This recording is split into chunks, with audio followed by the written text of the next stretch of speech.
Subscribe now. Peace, YouTube. We back at you. Black Ice Calisthenics, and you're now experiencing another Black Ice therapy. We invite you in to experience it with us.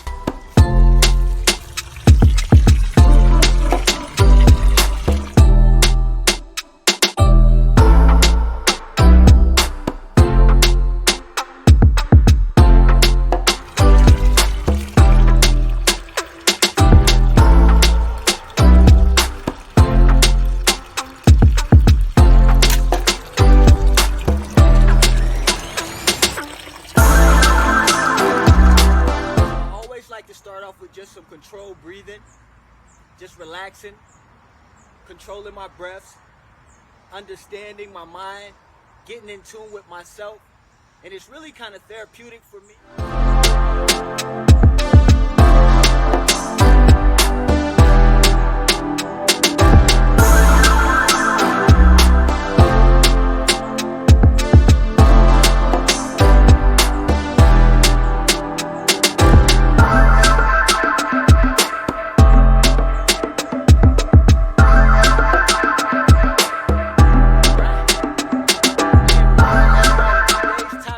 Talk about ice baths as it relates to inflammation, and we're going to always get a little help from our professionals.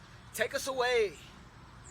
But all in all, what this study shows is that deliberate cold exposure can be very useful for recovery, likely through reductions in inflammation in muscle and connective tissue.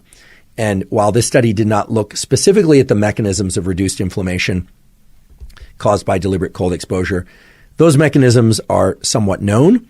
There are a number of studies that have pointed to the fact that deliberate cold and cold generally can reduce inflammatory cytokines such as IL-6, interleukin 6. It can increase anti-inflammatory cytokines such as interleukin 10 and so on.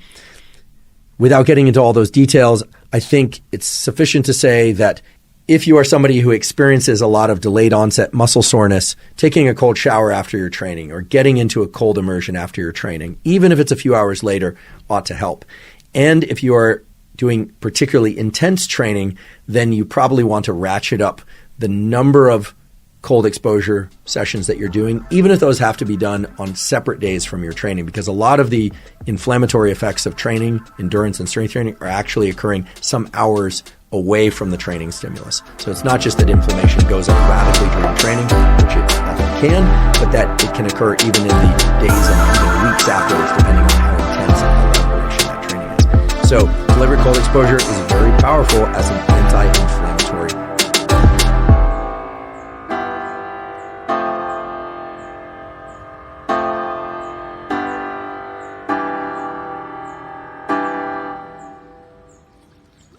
Let's get it!